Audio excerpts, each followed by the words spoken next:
Bienvenue sur la chaîne YouTube Ibrahim Ngom Attitude. Sur cette chaîne, je donne des cours d'anglais et aussi des cours en informatique. J'en profite pour corriger cette fois-ci les épreuves du concours d'entrée à la FASTEF des années passées. Et nous avons déjà fait une première vidéo dans laquelle j'avais répertorié toutes les questions des années passées, des épreuves des années passées, qui portaient sur spelling, phonetics and pronunciation. Et j'ai corrigé 6 questions dans la première vidéo. Et dans la deuxième vidéo, j'ai corrigé la septième question qui est un peu plus compliquée. Ensuite, dans une troisième vidéo, nous avions travaillé sur les questions portant sur word formation. Voilà, donc là aussi, j'avais répertorié toutes les questions des années passées, des épreuves du concours d'entrée à la FASTEF. Et j'ai répertorié toutes les questions qui portaient sur word formation. Je les ai corrigées dans la vidéo numéro 3, expliquées aussi. Et la vidéo numéro 4 aussi, j'avais corrigé la question 4 qui était un peu particulière. Et la partie 5, aujourd'hui, nous allons nous focaliser sur les questions qui portent sur translation, traduction de l'anglais vers le français ou bien du français vers l'anglais, parce qu'il y a aussi des questions qui portent sur la traduction dans les épreuves de concours d'entrée à la FASTEF des années passées. Voilà, nous allons commencer par des conseils. Translation tips. Translation tips, ça veut dire des astuces de traduction que je veux partager avec vous avant de commencer la correction des questions. Nous allons corriger aujourd'hui 4 ou bien 5 questions, mais avant de corriger les questions, nous allons d'abord voir quelles sont les astuces qu'il faut avoir pour pouvoir faire une bonne traduction. Voilà, il y a ce qu'on appelle les calques linguistiques. C'est quoi les calques linguistiques? Si vous ne gérez pas bien les calques linguistiques, vous allez faire des erreurs dans vos traductions, que ce soit du français vers l'anglais ou de l'anglais vers le français. Donc, c'est quoi les calques linguistiques? Les calques linguistiques désignent quoi? La tendance à traduire des phrases ou des expressions d'une langue à l'autre en respectant la structure ou les mots originaux, sans tenir en compte des différences grammaticales ou idiomatiques entre les deux langues. Cela conduit souvent à des erreurs de traduction. Il y a ce que les Anglais appellent overgeneralization. Il faut éviter ce qu'on appelle overgeneralization. Ça veut dire appliquer les lois, les règles d'une langue à une autre langue. Voilà, nous allons voir ce que cela donne ici. Premier exemple, ici, j'ai 35 ans. Traduisez-moi cette phrase-là. J'ai 35 ans. Donc, en français, on dit avoir 35 ans. L'auxiliaire avoir, verbe avoir 35 ans. Donc, ceux qui ne font pas attention aux calques linguistiques, ils vont copier la structure grammaticale du français directement vers l'anglais en utilisant l'auxiliaire avoir, ce qui va donner ceci. I have 35 years old. Ce qui est incorrect. C'est incorrect parce que ce qui est valable en français, l'auxiliaire avoir 35 ans, n'est pas valable en anglais. En anglais, on va utiliser to be, être, to be. Mais on ne dira jamais je suis 35 ans en français. Mais en anglais, on dira I am, auxiliaire to be, I am 35 years old. Ceci aussi concerne aussi les calques linguistiques. Voilà. Et il y en a des centaines, pour ne pas dire des milliers d'exemples comme ça entre les deux langues. Donc, il faut faire attention à ces calques linguistiques. Un autre exemple, nous sommes 15. Dans une salle de classe, nous sommes 15. Dans une association, nous sommes 15. Dans une équipe de football, de basket, nous sommes 15. Dans le bus, nous sommes 15. Comment dire nous sommes 15? Combien êtes-vous dans la classe? Nous sommes 15. Comment traduire ça en anglais? Attention encore ici à être. Ici. Donc, si vous traduisez mot à mot sans tenir en compte les calques linguistiques, vous avez des problèmes. Et certains diront we are 15. Attention, we are 15 veut dire nous avons 15 ans. We are 15 veut dire nous avons 15 ans. Quel âge avez-vous? Nous avons 15 ans. Donc, nous sommes 15. Si vous traduisez ça par we are 15, c'est une erreur grave. C'est une faute grave parce que we are 15 veut dire nous avons 15 ans. Qu'est-ce qu'il faut dire? Il faut dire there are 15 of us in the classroom. There are 15 of us in the team. Donc, nous sommes 15 Pour traduire, il faut dire there are 15 of us. It's okay?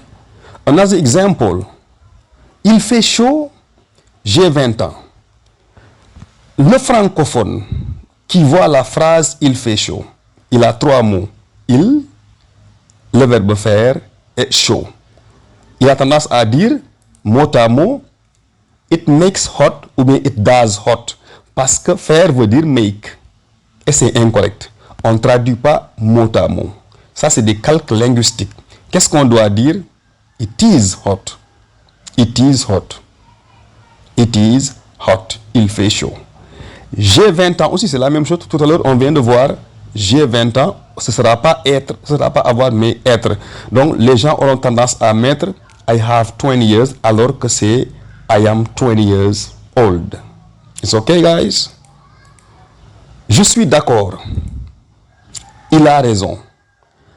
Cette phrase-là fait beaucoup de dégâts chez les francophones. Je suis d'accord. Je ne suis pas d'accord. Beaucoup de gens font des erreurs avec cette phrase parce qu'ils traduisent mot à mot. Ils disent souvent I am agree ou bien I am not agree. C'est une faute grave. Agree, en français, être d'accord, mais en anglais, c'est un verbe ordinaire. I do not agree. Do you agree? Did they agree? C'est un verbe ordinaire qui ne va pas avec être en anglais. Donc, qu'est-ce qu'on doit dire? On doit dire I agree.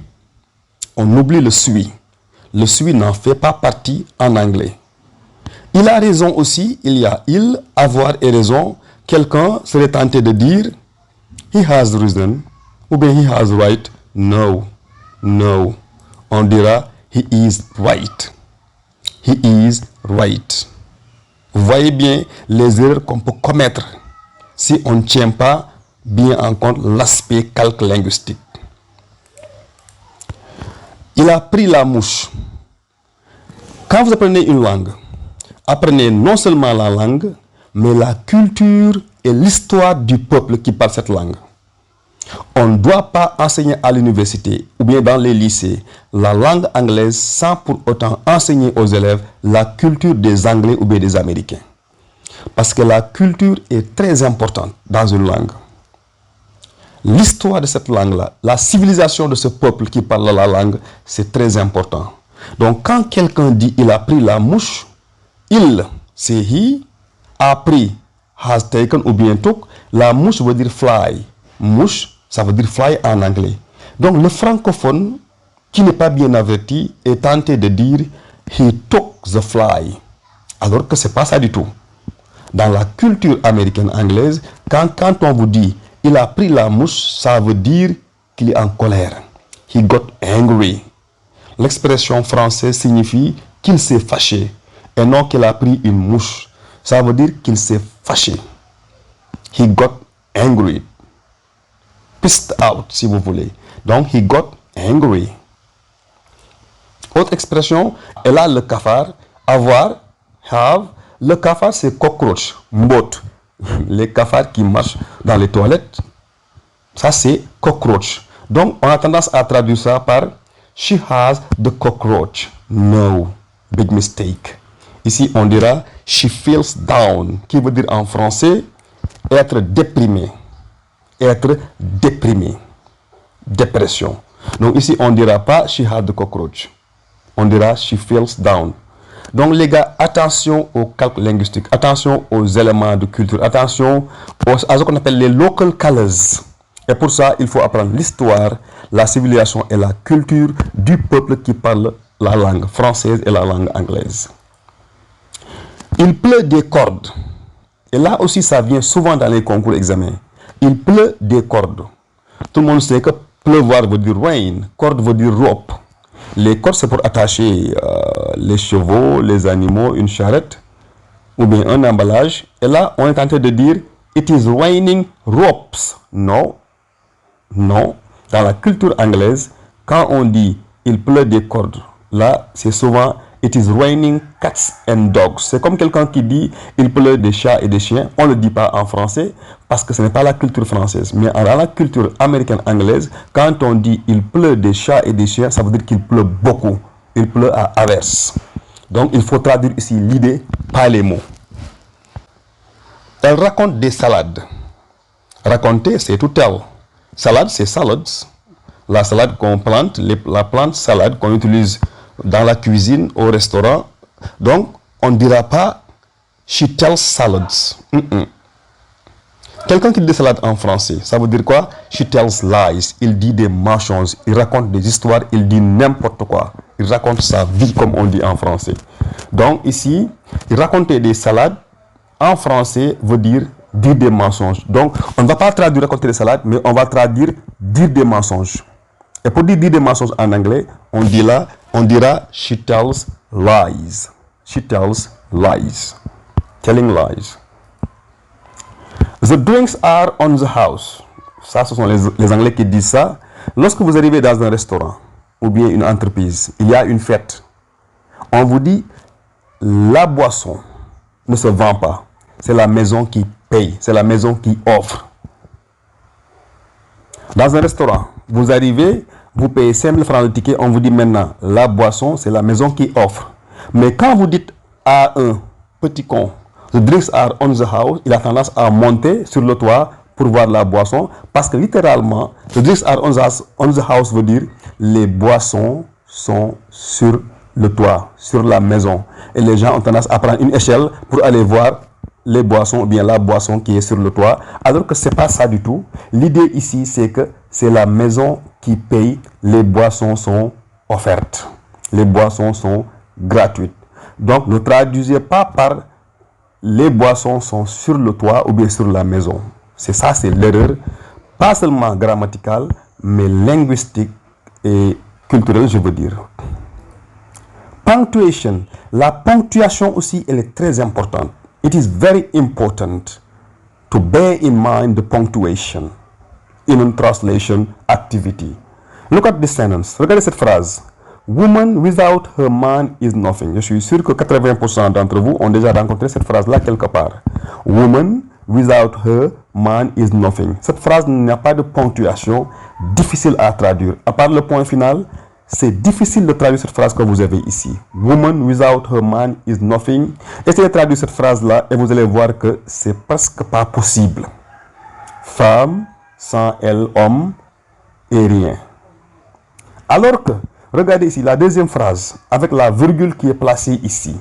Woman without her man, virgule, is nothing. Woman without her man veut dire quoi? Veut dire la femme sans son homme. La femme sans son homme, la femme sans son mari n'est rien. La femme sans son mari n'est rien. À cause de la virgule, la phrase numéro 1 qui est devenue numéro 2 avec la virgule a un sens. La femme sans son homme n'est rien. Donc la femme n'est rien sans son homme.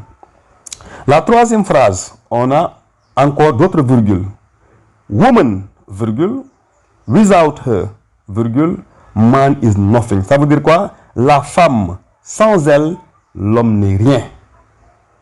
La femme, sans elle, l'homme n'est rien. Woman, la femme, without her, sans elle, man is nothing, l'homme n'est rien.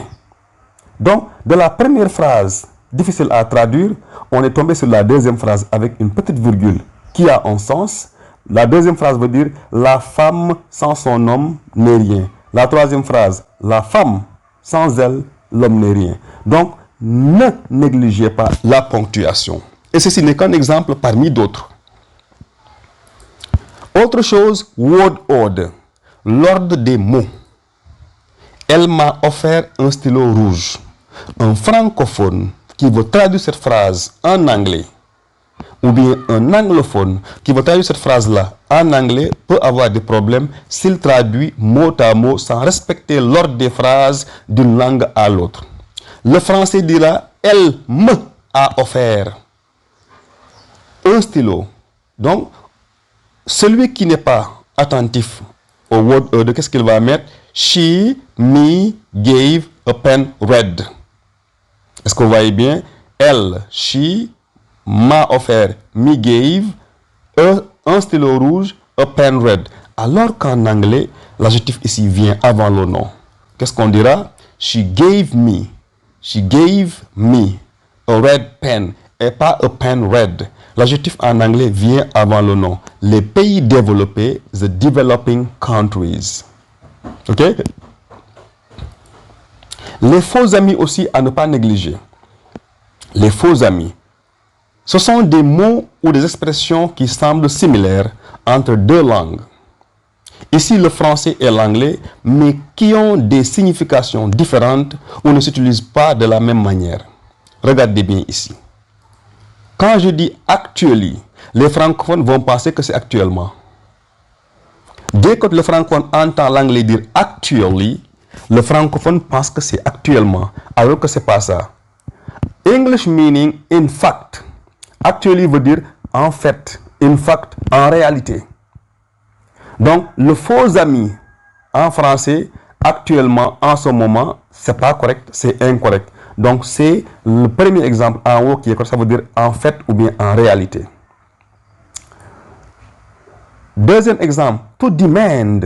Le francophone qui entend l'anglais dire demand, tout de suite, il pense à demander. Alors que demand veut dire exiger, to insist, to require. Donc, si vous traduisez par demander, c'est un faux ami, vous tombez dans le piège. It's okay? Number 3, library. Tout de suite, je pense à librairie. Quand on me dit library, je pense à librairie. Alors que library veut dire une bibliothèque. A place where books are borrowed. À la bibliothèque, on ne vend pas de livres. Alors qu'à la librairie, on vend des livres. Donc, il y a library et bookstore. Bookstore, c'est là où l'on vend les livres. Donc, false friend, librairie, donc c'est pas librairie, ici c'est bibliothèque. To pretend, là aussi on passe à prétendre, alors que c'est pas prétendre, c'est quoi? C'est faire semblant. To act as if something is true. En anglais, ça veut dire to act as if something is true, faire semblant d'être malade. Je ne suis pas malade, mais je fais semblant. He is pretending. Il fait semblant. Alors que celui qui ne tient pas en compte le faux ami, il va en penser que cela veut dire prétendre. Alors que ce n'est pas prétendre. Sensible. Tu vas aussi sensible, I'm sorry. On va penser que c'est sensible, alors que ça veut dire raisonnable. Reasonable, practical. Number 6, eventually. Les gens aussi vont passer à éventuellement, éventuellement. Alors que ça signifie finalement, in the end, after some time. Donc, le faux ami ici, c'est de penser que c'est éventuellement, alors que c'est finalement. Donc, tenez en compte tous les paramètres dont je viens de vous parler pour pouvoir être un bon traducteur. Donc, en résumé, la grammaire, elle est importante pour traduire.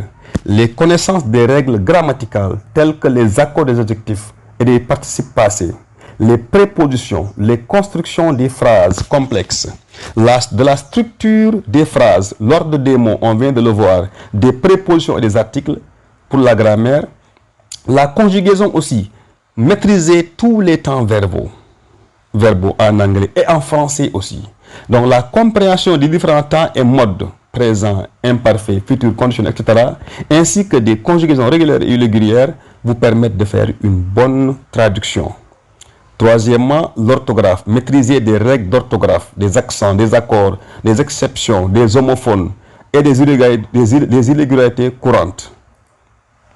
La ponctuation, punctuation, utilisation correcte des signes, on vient de voir ça, des ponctuations comme la virgule, le point-virgule, les deux points, les guillemets, le point, etc. Là aussi, c'est très important en traduisant. Le vocabulaire. Sans vocabulaire, on ne peut pas traduire. Sans vocabulaire, on ne peut pas parler une langue. C'est impossible. Élargir votre vocabulaire dans divers domaines pour pouvoir traduire des termes spécialisés avec précision. Il faut aussi apprendre le vocabulaire spécialisé de la médecine, du sport, de l'agriculture, de la politique, de l'administration. Donc, il faut avoir ce vocabulaire-là spécialisé pour pouvoir mieux traduire en anglais. Et enfin, nous avons le style. Le style de langue, la connaissance des nuances stylistiques et de registres de langue aussi c'est très important. Langage familier. Quand est-ce qu'on doit dire I don't care? Quand est-ce qu'on doit dire I don't mind? Ça aussi c'est très important dépendant du registre de langue. Maintenant, nous allons directement à la question numéro 1. Question number 1. Et je vous rappelle que cette question a été posée lors des épreuves précédentes du concours d'entrée à la FASTEF. Nous allons corriger la question numéro 1 ensemble. Indicate the right correspondence between the English idioms in the left column and the French translation provided on the right. One item will be left unpaired. Qu'est-ce qu'on vous demande de faire? Ici, vous avez 11 phrases ou bien proverbes. Et ici, vous avez 10 correspondances en français. Numéro 1. Let's toss heads of tails. Cette phrase-là en anglais correspond à quelle traduction ici en français? Est-ce que c'est A, B, C ou D? C'est ce qu'on vous demande de faire. It's real pain. It's real pain correspond à quelle traduction ici? À droite. You can't put the clock back. It's the devil's own work. Don't waste your time splitting hairs. There is a snake in the grass. Every cloud has a silver lining. They all have a finger in the pie. It's all Greek to me. Let the word say what it will. Desperate times, desperate measures. Comme vous avez ici 11 phrases en anglais et 10 phrases en français, il y a ici une phrase en anglais qui va chômer, qui n'aura pas de correspondant ici à droite. L'exercice-là, elle est très compliqué et difficile, mais pour s'en sortir, nous allons essayer de comprendre chaque phrase une à une. C'est ce qu'on va faire. Comprendre ces phrases-là en français d'abord. Première phrase. Il y a anguille sous roche, petit a. Signifie quoi? Cela signifie qu'il y a quelque chose de caché. Une situation semble louche ou suspecte. Il y a quelque chose qui est louche dans cette histoire-là. Amelu leeru ci histoire bi. Donc, quand on dit en français, il y a anguille sous roche, cela veut dire qu'il y a quelque chose qui est louche. C'est pas clair. Donc, dès qu'on comprend l'idée, on peut tout de suite voir les phrases en anglais pour voir à quelle phrase correspond notre phrase là en français. Mais allons-y, prenons notre temps. Prenons la phrase B. Ce n'est pas un cadeau. Cette expression est utilisée pour dire que quelque chose est difficile, désagréable ou qu'une situation est loin d'être agréable. Par exemple, pour que le Sénégal batte la France en ce moment, ce n'est pas du tout un cadeau. Ce ne sera pas facile. Pour qu'une équipe africaine, une équipe africaine prenne la Coupe du Monde, ce ne sera pas cadeau. C. À quelque chose, malheur est bon. Ça se dit souvent en français, mais cela signifie quoi? Il faut comprendre la phrase pour pouvoir aller trouver la traduction en anglais. Cela signifie que même dans une situation malheureuse, on peut parfois tirer un avantage ou une leçon bénéfique. Regardez la COVID-19. Vous qui l'avez vécu en 2019, 2020, 2021 jusqu'en 2022. C'était un malheur. C'était difficile. Mais on a tiré les leçons. Il y a des avantages à ça. L'esclavage, la colonisation, c'était mauvais, c'était difficile. Mais il y avait quelque chose de bon qu'on y a tiré. Donc, D, qui n'est pas mouillé dans cette histoire? Cela signifie que tout le monde est plus ou moins impliqué dans une affaire douteuse ou compliquée. E, ce qui est fait est fait. Ça veut dire quoi? Cela veut dire qu'il est inutile de revenir sur ce qui est déjà produit. On ne peut pas changer le passé. Ce qui est fait est fait. F, j'y perds mon latin. Ça aussi, je l'entends souvent. J'y perds mon latin. Cela signifie qu'une situation ou un problème est incompréhensible, très compliqué à comprendre. Une situation complexe qu'on n'arrive pas à comprendre, on dit devant cette situation, j'y perds mon latin. Et là, déjà, j'ai l'idée. Grand G, ça se joue à pile ou face. Cela signifie que l'issue d'une situation est incertaine. Elle se décidera de manière aléatoire, comme lorsqu'on lance une pièce de monnaie. Qui sera champion d'Afrique? Qui sera champion d'Europe? Qui sera champion de la Ligue des Champions? C'est pile ou face. Ça peut être l'équipe A ou bien l'équipe B. Donc, tout le monde peut être champion. Et ce qu'on dit, ça se joue à pile ou face. Il y a un peu de hasard dans ça. H.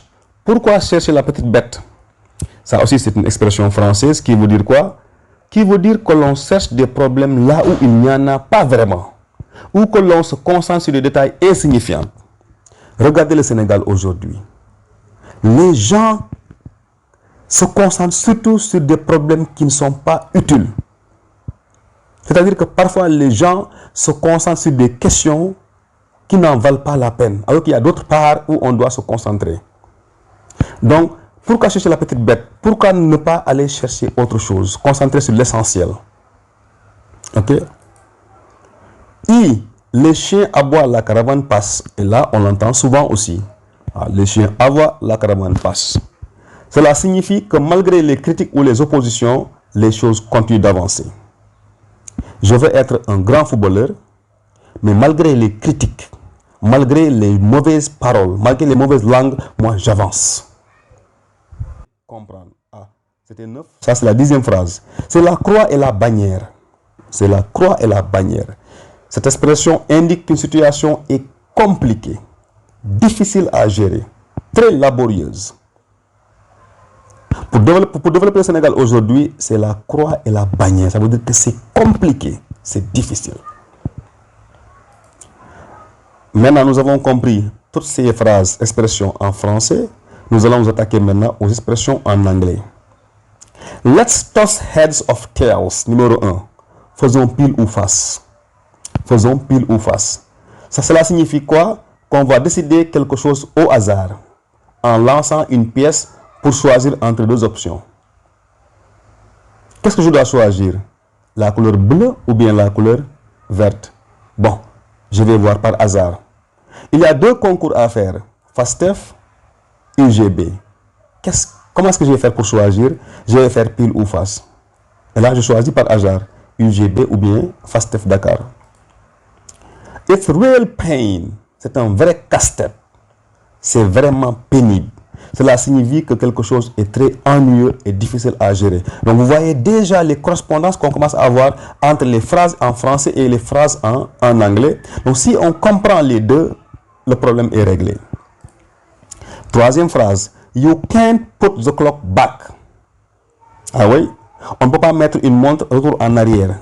Quand c'est 11 heures, on ne peut pas mettre ça encore 9 heures. Ok? Donc, you can't put the clock back. On ne peut pas remonter le temps. Cela veut dire qu'il est impossible de revenir en arrière pour changer ce qui s'est passé. Cette année-ci, j'ai fait le bac. Je ne l'ai pas obtenu. Je ne peux pas revenir en arrière pour obtenir le bac. Ce n'est pas possible. Ce qui est fait est fait. Ce qui est fait est fait. Numéro 4. It's the devil's own work. Devil, c'est Satan. Ok, c'est le démon, c'est le mal. C'est un travail infernal. Cela signifie qu'une tâche ou une situation est extrêmement difficile ou compliquée. La phrase 5. Don't waste your time splitting hairs. Ne perds pas ton temps à couper les cheveux en 4. Ça se dit en français. Cela signifie qu'il ne faut pas se concentrer sur des détails insignifiants ou chercher des problèmes là où il n'y en a pas.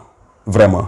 Donc, rappelez-vous tout à l'heure, il y a de cela 2 secondes, 3 secondes, 1 minute, nous avons rencontré une phrase comme ça en français. Numéro 6. There is a snake in the grass. Il y a anguille sous roche. Et là, c'est déjà réglé. Il y a anguille sous roche en anglais. On dit there is a snake in the grass. Cela signifie qu'il y a quelque chose de suspect ou de caché dans une situation. Et cela me fait penser à la phrase numéro 1. Every cloud has a silver lining. À quelque chose, malheur est bon. Déjà, c'est ce qu'on dit en français. Cela signifie qu'il y a toujours un aspect positif, même dans une situation difficile. Rappelez-vous les gars, il y a cela 1 minute, 2 minutes, on en a parlé dans les phrases en français. Et la phrase 8, they all have a finger in the pie. Ils ont tous un doigt dans le plat. Donc, connect nyamgati, connect takanachi. Ça veut dire quoi? Cela signifie que tout le monde est impliqué dans une affaire, souvent d'une manière un peu douteuse ou intéressée. Number 9. It's all Greek to me. C'est du chinois pour moi. Ça, c'est du grec pour moi. En français, on dit ça, c'est du chinois pour moi. L'idée comme chinois chiman. Quand quelqu'un dit en wolof, l'idée comme chinois chiman, ça signifie que je n'y comprends rien du tout. Les Anglais diront, it's all Greek to me. J'y perds mon latin. Vous avez chinois, grec et latin. Donc, c'est presque la même correspondance. Let the world say what it will. Laisse le monde dire ce qu'il veut. Le chien aboie, la caravane passe. Cela veut dire qu'on ne se soucie pas des critiques ou des opinions des autres et qu'on continue à avancer malgré tout. Et la 11e phrase, desperate times, desperate measures. Aux grands mots, les grands remèdes. Cela signifie que dans des situations désespérées, il faut parfois prendre des décisions radicales ou inhabituelles. Maintenant que nous avons compris les phrases qui sont à droite en français et les phrases qui sont en gauche en anglais, nous allons maintenant faire les correspondances. On va commencer par A. Ici, A correspond à 1, 2, 3, 4, 5, 6. On vient de dire, il y a anguille sous roche, veut dire quoi en anglais? 6. There is a snake in the grass. Il y a anguille sous roche. La phrase correspondante, mais l'expression correspondante en français, there is a snake in the grass. B, ce n'est pas un cadeau. Yombul, c'est pas facile. Il correspond à quoi ici? It's real pain. It's real pain. C'est vraiment difficile. C'est pénible. C, à quelque chose, malheur est bon. Allons-y. Ça signifie number 7. Every cloud has a silver lining. On a vu ça. Parfois, quelque chose vous arrive de mauvais, vous arrive de mal, et vous y tirez quelque chose de positif. D, qui n'est pas mouillé dans cette histoire? Kan moo ci bokkul, kan moo ci taqul? Ñëpp a ci laal, ñëpp a ci taq. Ok? Ça veut dire quoi ici? They all have a finger in the pie. They all have a finger in the pie. Donc, D égale 8. Et ça, c'est mon avis, les gars. Peut-être que vous avez trouvé autre chose ailleurs, mais moi, en ce qui me concerne, et à travers ma compréhension des choses, ce sont les correspondances que j'ai trouvées. A6, B2, C7, D8. Maintenant, si vous avez trouvé autre chose, dites-le moi dans les commentaires ou bien dans le groupe WhatsApp et on en discute. Ce qui est fait est fait. Ce qui est fait est fait. Moi, pareil. Voilà. You can't put the clock back. You can't put the clock back. Clock veut dire montre ou bien pendule, ok? Ce qui est fait est fait. F, j'y perds mon latin. J'y perds mon latin. F, it's all Greek to me. C'est comme du grec ou bien du latin comme moi, comme du chinois pour moi, ok? It's all Greek to me. G, ça se joue à pile ou face. Ça veut dire quoi ici? Ça se joue. Let's toss the head of tails. Let us toss the heads of tails. C'est la même chose. Donc, G égale 1. H. Pourquoi chercher la petite bête? H. Ici, c'est don't waste your time splitting hairs. C'est numéro 5. Don't waste your time splitting hairs. Et I. Les chiens aboient, la caravane passe. 10. Let the world say what it will. Wow, bayal gars yi ñu wax. Let the world say what it will. Et la dernière, J, c'est la croix et la bannière. C'est difficile. Numéro 4, it's the devil's own work. C'est presque l'œuvre du diable, difficile à faire. Donc les gars, moi, voici les réponses que j'ai proposées pour cette correction de cette question, la correction de cette question. Maintenant, si vous n'êtes pas d'accord, et c'est très possible, et je suis d'accord avec vous aussi, de ne pas être d'accord avec moi, maintenant, écrivez dans les commentaires, Monsieur Ngom, désolé, mais vous avez commis une erreur.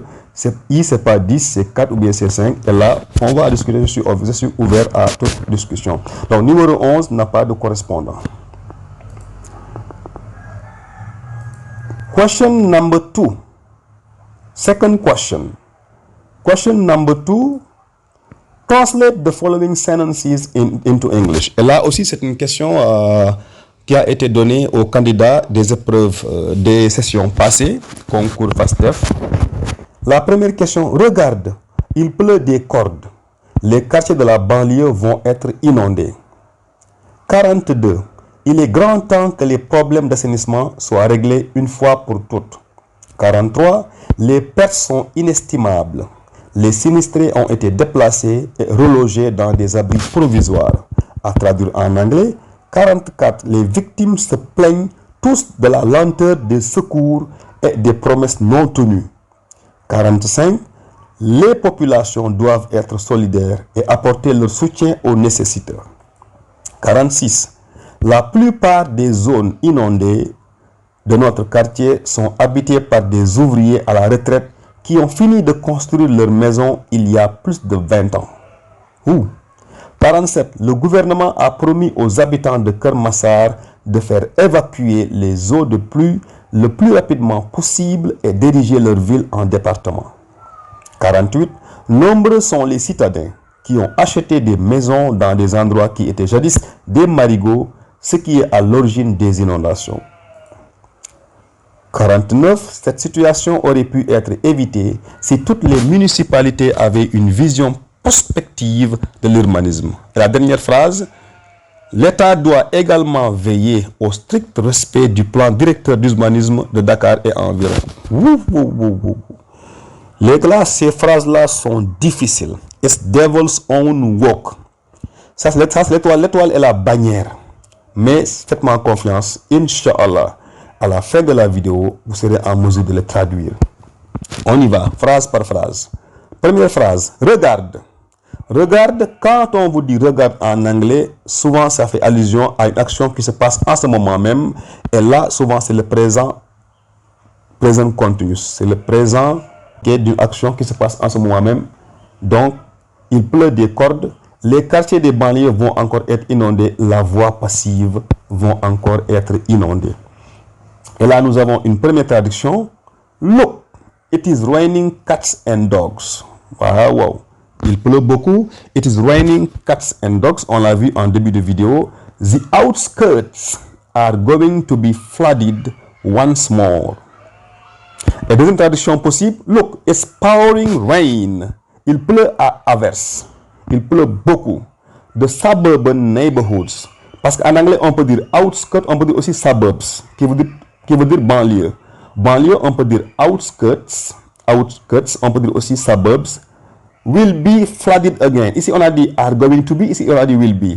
N'oubliez pas que are going to be, c'est le futur. Will be aussi, c'est le futur.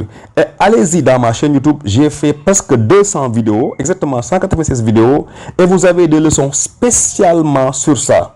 J'ai fait une leçon sur le présent continuous. J'ai fait une leçon sur la voie passive. Et sur le futur de will be et de is going to be. Allez-y, n'hésitez pas. Ou bien demandez-moi sur WhatsApp, je vous envoie les vidéos et vous allez les regarder pour mieux comprendre. Donc ici on a look, it's raining cats and dogs, the outskirts are going to be flooded once more. Ou bien B, look, it's pouring rain, the suburban neighborhoods will be flooded again. 45. Il est grand temps que les problèmes d'assainissement soient réglés une bonne fois pour toutes ou bien une fois pour toutes. Il est grand temps, il est temps. J'ai fait une leçon spécialement sur ça. Allez-y sur ma chaîne YouTube et trouvez la leçon qui porte sur giving advice. Functions, giving advice. Il est grand temps. C'est une structure un peu compliquée. It's time, it's about time, it's high time. Première traduction, qu'est-ce qu'on aura? It's high time the sanitation issues were resolved once and for all. Donc quand on a it's high time plus sujet, on a le prétérit. C'est pourquoi ici on a were resolved ou bien were solved. Deuxième traduction possible. Il peut y en avoir troisième, quatrième, cinquième. Vous pouvez avoir plusieurs traductions de la même phrase. Moi, c'est ce que je vous propose. Mais vous, à votre niveau, vous pouvez avoir une troisième traduction, une quatrième même, jusqu'à une dixième traduction. It's about time. C'est la même chose. It's about time the sanitation problems were finally addressed for good. Donc, to address a problem, to solve a problem. Issue aussi égale à problem. An issue, a problem. 43. Les pertes sont inestimables. Les sinistrés ont été déplacés et relogés dans des abris provisoires. Là aussi, on a la voie passive. Et j'ai fait aussi un cours spécialement sur la voie passive. J'ai même fait 2 vidéos sur la voie passive. La voie passive, excusez-moi. Donc, allez sur la chaîne YouTube Ibrahim Ngom Attitude et regardez les vidéos. Vous allez voir 2 vidéos qui portent sur la voie passive et vous allez mieux comprendre. Donc, première traduction que je vous propose. The losses are immeasurable.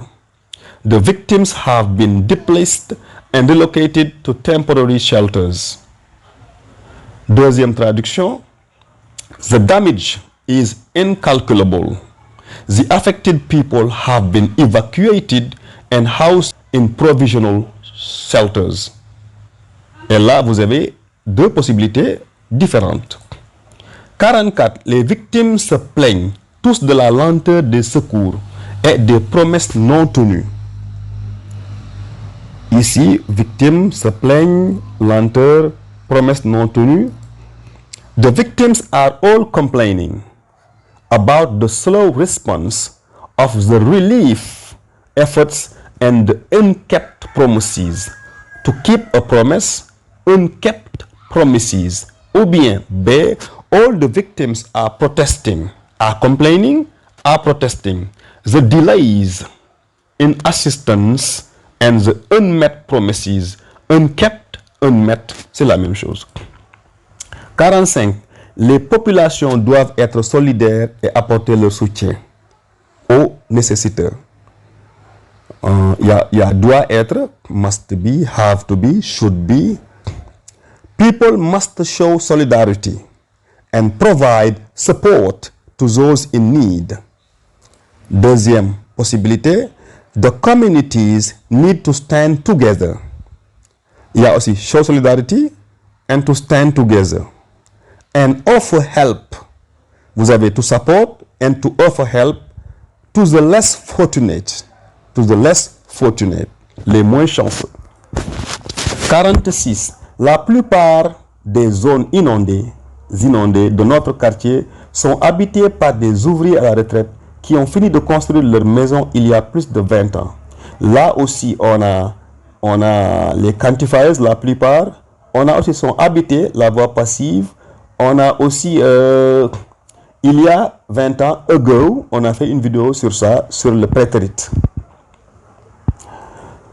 Most of the flooded areas in our neighborhood are inhabited by retired workers who finished building their homes over 20 years ago. Homes or house? Je préfère house ici. Home, c'est bon aussi. Ici, on a house, ici, on a home. The majority of the flooded zones in our area are home to retired laborers who completed their houses more than 20 years ago. Vous avez ago, prétérit. 47. Le gouvernement a promis aux habitants de Kermassar de faire évacuer les eaux le plus rapidement possible et diriger leur ville en département. The government promised the residents of Kermassar to evacuate the rainwater as quickly as possible and to elevate their city to departmental status. B. The government has pledged to the people of Kermassar that it will drain the rainwater as soon as possible and upgrade their city to departmental level. 48. Nombreux sont les citadins qui ont acheté des maisons dans des endroits qui étaient jadis des marigots, ce qui est à l'origine des inondations. On y va. Many city dwellers, on peut dire city dwellers, citadins, citizens, ou bien urban people, ou bien urban dwellers. Ici, on a dit city dwellers, c'est les citadins, ceux qui habitent en ville. On peut aussi dire citizens. Many city dwellers bought houses in areas that were once marshlands, which is the cause of the flooding. A large number of urban residents, ici on a dit city dwellers, ici on a dit urban residents ou bien urban people, purchased qui veut dire acheter, ici on a dit buy, acheter, ici on a dit purchase qui veut dire aussi acheter, donc ici on a préféré buy, ici on a préféré purchase, homes in places that used to be swamps, which is the reason for the flooding. 49. Cette situation aurait pu être évitée si toutes les municipalités avaient une vision prospective de l'urbanisme. The situation could have been avoided if all the municipalities had a forward-looking approach to urban planning. A forward-looking approach. B, the situation might have been prevented. Ici, on a dit could have been, avoid. Ici, on a might have been prevented. To avoid, to prevent. If every municipality had a proactive vision for urban development. Dernière phrase, 50. L'État doit également veiller au strict respect du plan directeur d'urbanisme de Dakar et environ. Doit également, must, ou bien have to. The government must also ensure strict adherence to the master urban planning plan for Dakar and its surroundings. The state should also, ici vous avez le gouvernement, ici vous avez l'État.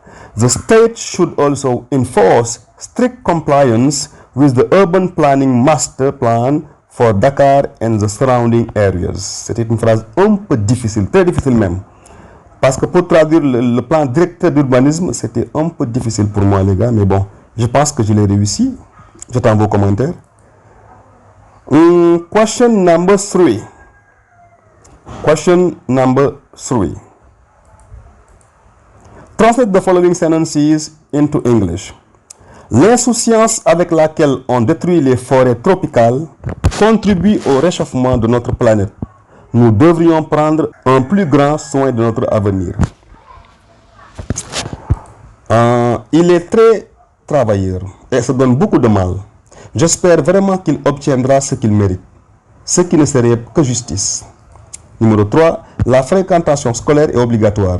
L'âge de fin de scolarité a sensiblement augmenté depuis la Deuxième Guerre mondiale. Et numéro 4. Comme aimait à le dire feu mon grand-père, prudence est mère de sécurité. Nous allons traduire ces phrases-là, comme on l'a fait avec la question précédente, one by one. Number 1. L'insouciance avec laquelle on détruit les forêts tropicales contribue au réchauffement de notre planète. Nous devrions prendre un plus grand soin de notre avenir. Voilà, ici il y a quelques mots difficiles. L'insouciance, voilà, forêt tropicale.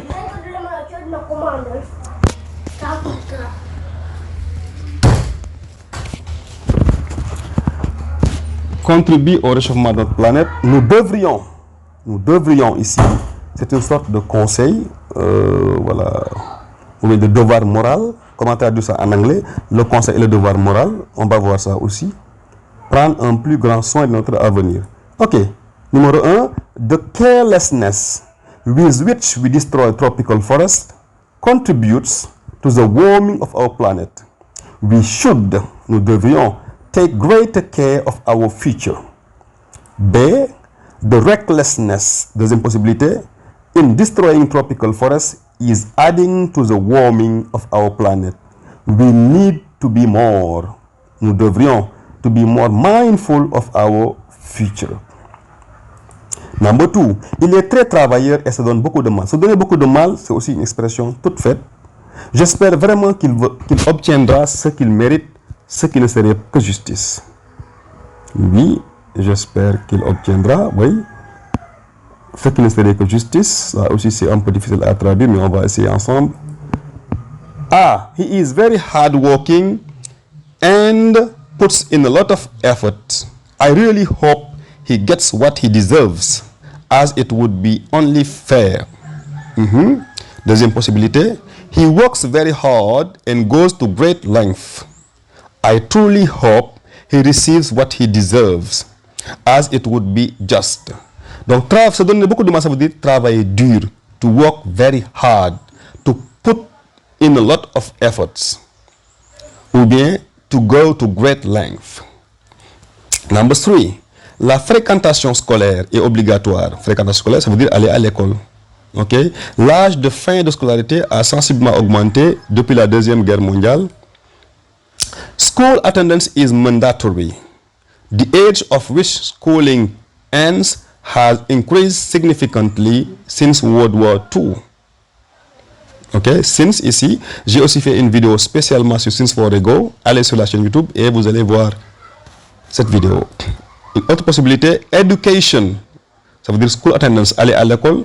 Ça veut dire aussi education is compulsory.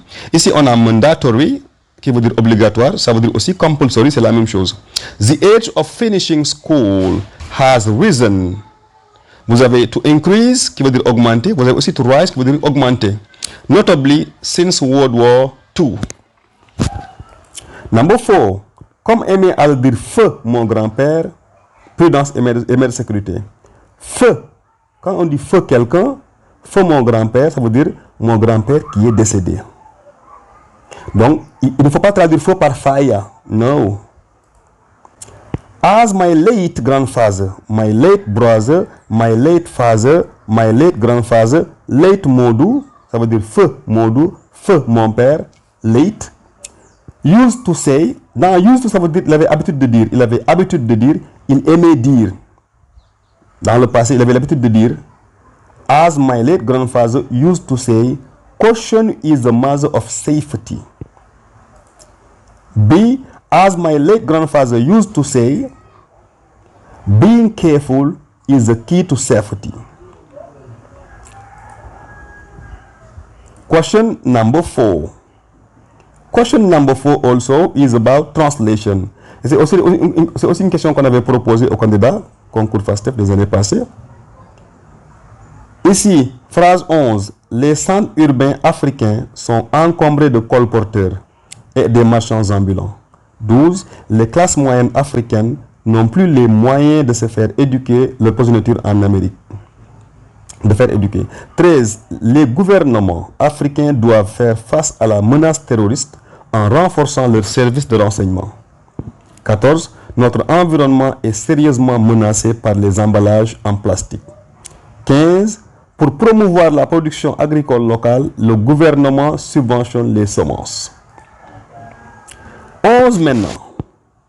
Les centres urbains africains sont encombrés de colporteurs et de marchands ambulants. Ici, il y a les mots qui sont un peu difficiles. Centre urbain. Vous avez aussi sont encombrés, la voix passive. Vous avez colporteurs et marchands ambulants qui ne sont pas trop différents. Allons-y, une première tentative. Petit A. African urban centers, très bien, are crowded with street vendors and hawkers. Street vendors peut signifier aussi marchand ambulant. African cities are filled with peddlers and street vendors. Peddlers and street vendors. 12. Les classes moyennes africaines n'ont plus les moyens de faire éduquer leur progéniture en Amérique. Encore une fois, traduisez l'idée. African middle classes, classe moyenne, can no longer, ne peuvent plus. J'ai fait une vidéo sur ma chaîne YouTube Ibrahim Attitude qui fait la différence entre ne pas, ne plus, ne jamais. Je ne mange pas, I don't eat. Je ne mange plus, I no longer eat, ou bien I don't eat anymore. Attention, il y a une grande différence entre je ne mange pas des bananes et je ne mange plus des bananes. Je ne bois pas du thé et je ne bois plus du thé. Je ne bois pas du thé, I don't drink tea. Je ne bois plus, I no longer drink tea, ou bien I don't drink tea anymore. Allez voir sur la chaîne, vous aurez une vidéo sur ça. To afford, ça veut dire être capable de. Ok? Their offsprings in America, leur progéniture, leurs enfants. The African middle class can no longer afford to send their children to study in America. 13. Les gouvernements africains doivent faire face à la menace terroriste en renforçant leurs services de renseignement. En renforçant. By plus ing. African governments must address the terrorist threat by strengthening their intelligence services, strengthening, renforcer, rendre fort, to address. African governments need to confront the terrorist threat by bolstering their intelligence, by reinforcing, by strengthening their intelligence agencies. Notre environnement est sérieusement menacé par les emballages en plastique. 14, là aussi c'est la voix passive. Our environment is seriously threatened by plastic packaging. Our environment is under serious threat. From plastic packaging. 15. Pour promouvoir la production agricole locale, le gouvernement subventionne les semences et les engrais. Pour promouvoir, ça c'est l'objectif, le but. J'ai aussi fait une vidéo sur Expressing Purpose, exprimer l'objectif, exprimer le but. Je vais au marché dans quel but? Pour acheter, dans le but d'acheter, afin d'acheter, pour acheter, etc. Comment traduire ça en anglais? J'ai fait une vidéo il y a de cela 1 an, je pense bien, ou bien 2 ans. Et même l'année dernière, j'ai fait la vidéo l'année dernière dans la révision des... pour les élèves qui sont en terminale. Je pense bien c'est la leçon baccalauréat numéro 9, 10 ou bien 11. Allez vérifier. To promote local agriculture production, the government subsidizes seeds and fertilizers. Donc ici vous avez subsidize, subventionner, seeds, les semences, les graines, fertilizers, engrais. To support, to promote, to support, to help aussi, local agricultural production, the government provides, subsidize, provide, ou bien même gives, subsidies for seeds and fertilizers. And the question number 5 is a paragraph. It's a whole paragraph. Voici un paragraphe en entier qu'il faut mettre en français. Là en anglais les gars. Non, il faut mettre ça en français. Since one of the goals of education is to provide opportunity for people to improve their power to earn money and enter the favored occupation, the sociologist studies the relation between the occupation of the sons and daughters to the occupational level of their parents. Most young people will prestige level that their parents have achieved. Some may go into occupations below the level of their parents' occupation in a society which encourages young people to seek and attain occupations of average or high status. The educational system is likely to be open to ambitious, hard-working youth who may rise above the level of their parents or at least may attain the same level of occupation as their parents. On the other hand, if the educational system is limited to a few years of schooling for the children of manual workers but open to university education for the children of white-collar workers, there is likely to relatively little social mobility. Ouf, difficile. Cette phrase, cette question, vous allez faire ça à la maison et on va corriger dans la vidéo numéro 6. Donc ici, il y a des points de grammaire importants qui sont là. Since, is likely to be likely to, may rise, may attain, to be likely to. Vous avez ici to be likely, vous avez ici may, et vous avez since. Donc, à faire à la maison, do it yourself. Faites-le vous-même et je vous promets dans 2-3 jours de le corriger et de vous l'envoyer. Thank you very much for watching. It was Mr. Ngom